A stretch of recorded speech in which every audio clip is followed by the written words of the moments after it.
Ask Earl Anything, episode 12, and today we've got a lot of questions, so let's start right at the top. A lot of questions. My first question is from my good friend, Pat O'Donnell. Pat O'Donnell and I went to college together. I've been trying to get him to go on YouTube and watch some of my videos. I guess he finally did, and he dropped in on the last episode of Ask Earl Anything.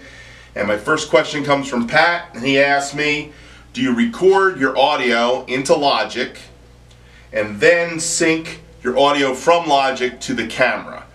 And the answer to the question is, I don't sync it to the camera, but what I do is take the video and the audio from the camera and I bring it into iMovie. I mix in Logic, and I have to remember what take I'm on, okay? And then I mix in Logic, and I take the WAV files and I bring them into iMovie, and I sync the audio with the audio on the camera, which locks it to the video, and that's how I sync up my videos. So I am not bringing any video into Logic, even though you can do that, and I've done it that way. It's a lot harder to bring video into Logic than to bring audio out of Logic and sync it with the audio of the camera in another program like iMovie. And I use iMovie for editing all my videos at this point in time. Someday I'm going to get Final Cut. I keep saying that to myself. Thank you, Pat, for that great question, and we need to talk sometime. Steve Delamar asked a question, and the second question from Steve Delamar is, what are your thoughts on oak versus hickory versus maple drumsticks? Well, let me just say this. My experience with oak drumsticks has not been good. When I was a kid, I used to buy oak ProMark 707s and 808s, and I used to break them like they were going out of style. So my approach to drumsticks with oak drumsticks has been I hate them. Matter of fact, I didn't like ProMark sticks for the longest time until I became part of their Project X team in the 90s, and they started sending me drumsticks. And when they started sending me drumsticks, they weren't sending me oaks normally. They were usually sending me hickory. ProMark makes great hickory drumsticks, and I didn't realize that until the 90s, to be honest, because I only thought they made oak drumsticks. So with that said, oak drumsticks I don't like. They're too dense, they're heavy, and I break them easily. I used to break them easily. Maple drumsticks, I've got a limited exposure to maple drumsticks, but I have tried them. They seem to be a lighter wood, and I don't know, some guys like them. Todd Sugarman loves maple drumsticks. That's what his model's based on. But my tradition is hickory drumsticks, and I found that hickory drumsticks for me are my favorite sticks, and they work the best. And my favorite hickory drumstick is Vader. So Vader, if you're out there listening, you want to give me a drumstick endorsement, I love it. I don't think it's going to happen, but I would love it. I hope that answers your question, Steve. That's my thoughts on drumsticks. The next question comes from Rich Raw Dog. And Rich asks the question, drumming is a very physical activity. Can you talk? It takes a toll on your body and your joints and your muscles. What do you do to prevent soreness or injury? That's the question. All right, here's what I do to prevent soreness and injury. Number one, as you get older, you have to take care of your body. As you can see, I'm not doing a great job of that. I've had better moments than this year, 2018. But I will tell you one of the things I do for my body, and I try to do this consistently on a weekly basis and on a daily basis, is I stretch. And the stretches I use are yoga stretches usually. I'll do the Superman stretch on the floor. I'll do the downward facing dog stretch. I'll just hang my body down and stretch. I'll do mountain pose. I'll do warrior pose. I just find that stretching, you know, even stretching things like sitting here and just breathing, because breathing is a big part of it. That's relaxing your body. And I think that relaxing your body is a starting point. I've been practicing this relaxation of my body, breathing, for about 10 years now. And the last 5 years doing yoga has really brought me into this place of relaxing my body. Relaxing my body is part of it, so breathing's part of it. But the other part is in your playing is to play relaxed. And one of the things about playing relaxed is to not hold the stick too tightly, but to kind of have a grip where you've got it, but it's loosely held there. And that's why I drop sticks periodically, is because I'm holding it in such a way where I've got a looseness. The other thing is you want to You don't want to play into the drum. You want to let the stroke come back. So when you're playing, you don't want to be slamming into the drum. You want to pull the sound out of the drum. And that's another part of your strokes, you know. So it's kind of a looseness thing. Believe it or not, I'm not gripping, I'm not doing. Matter of fact, I've said this before, but if you've ever watched that movie Whiplash, and the drummer's going, he's gripping so tightly on the stick, you can't get speed with that. You have to play.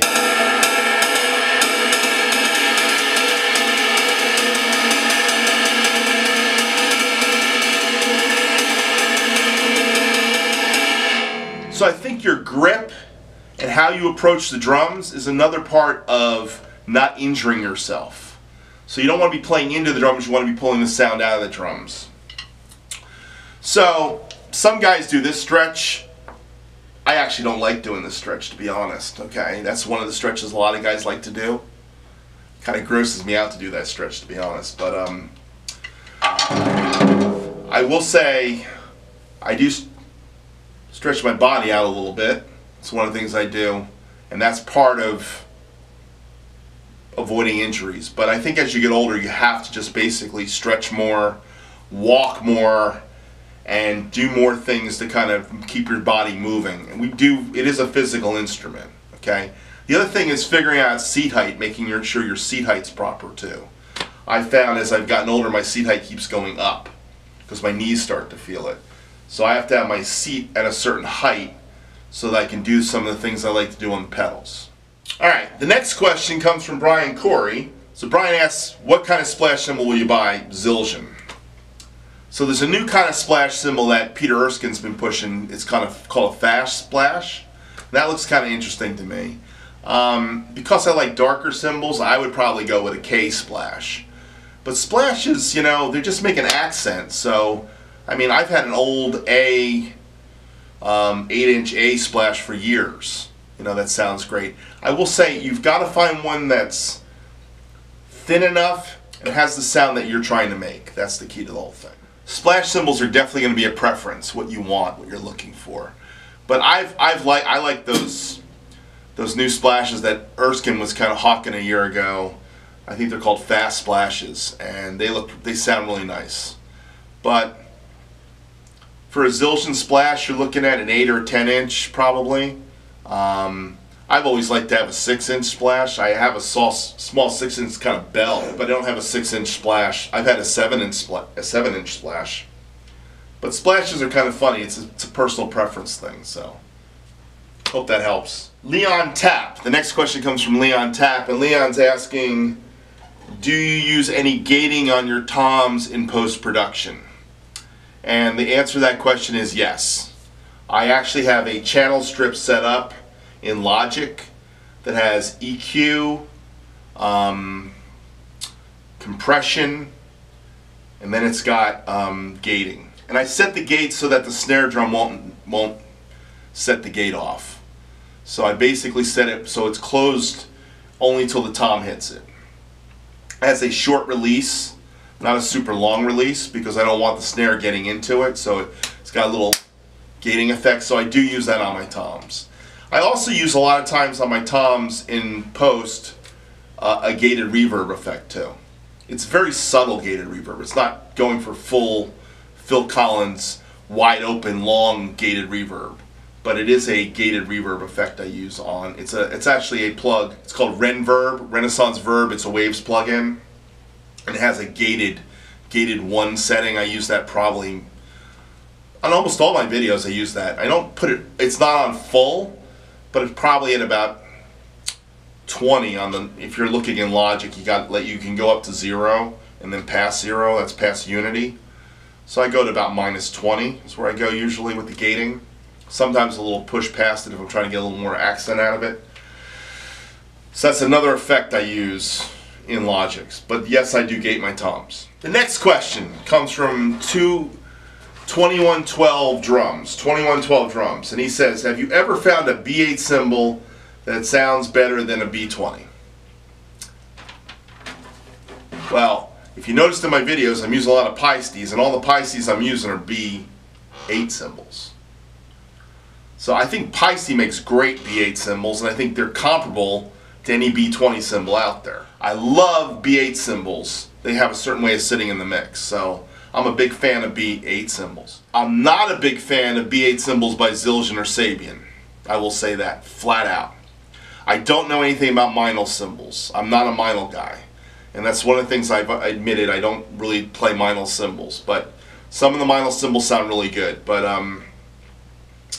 my B8 cymbal experience is Paiste, and I've had a great experience with Paiste cymbals. So I believe Paistes are comparable to any B20 cymbal. Any B8 Paiste cymbal that's 2002, Giant Beat, even the 505s are all comparable. The 900 series even probably are comparable to Zildjian A's or Zildjian A's. Let's use Zildjian A's as the standard, or Sabian AA's, or Sabian AAX's, or A customs.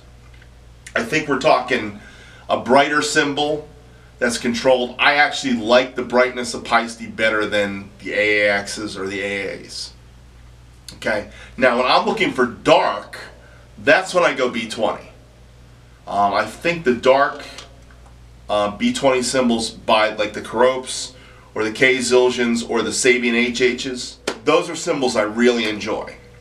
So I do like B20 cymbals too, but if you're talking Sabian B8s, they're terrible. They're garbage. I don't like them. Sorry. I'm not a fan of the Sabian B8s. I'm not a fan of any of the Zildjian B8 cymbals. But when it comes to B8 cymbals, Paiste knows how to do B8 cymbals. So Paistes are great cymbals. 2112 Drums has another question. What do you do with broken cymbals? Do you repair them? That was the question. Well, let me show you what I do with some broken cymbals.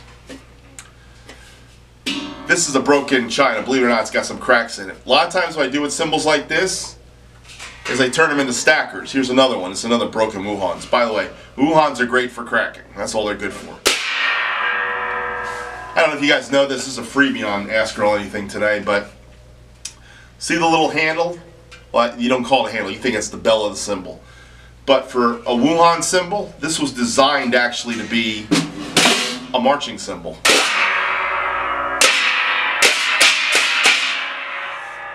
Now, what do I do with this cymbal?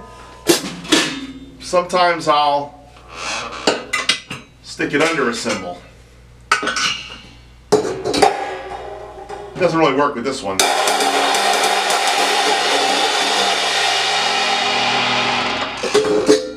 Sometimes I'll use it as a bottom hi-hat cymbal.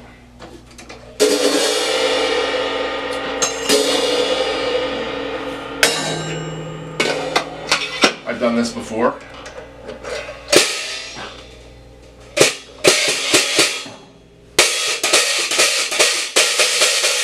It's a good stacking cymbal.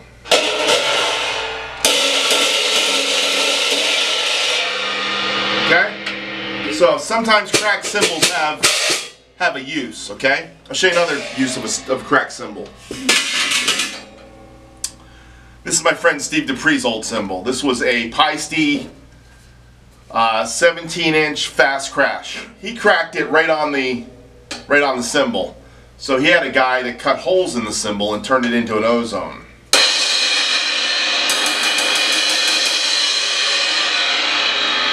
So you can take broken cymbals and repair them creatively and turn them into like Swiss.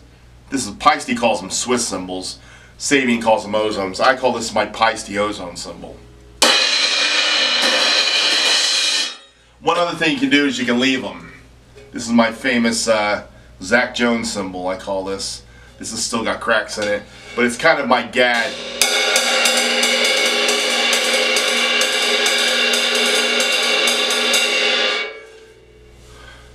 Another thing I do with broken cymbals, I actually gave a set of broken cymbals to a church, and they use them for their kids set, you know. So there's lots of things you can do with them. Can you cut these down? Yeah. I guys that like to cut these down, turn them into something. There's a guy on YouTube, his name's Lance Campo.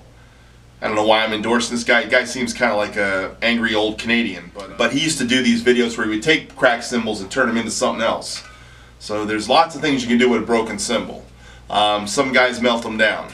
But I use them for mostly stacking and things like that. And as you can see, I do keep them for some reason. So this is just a very scary cymbal, though. My next question comes from Drumman190.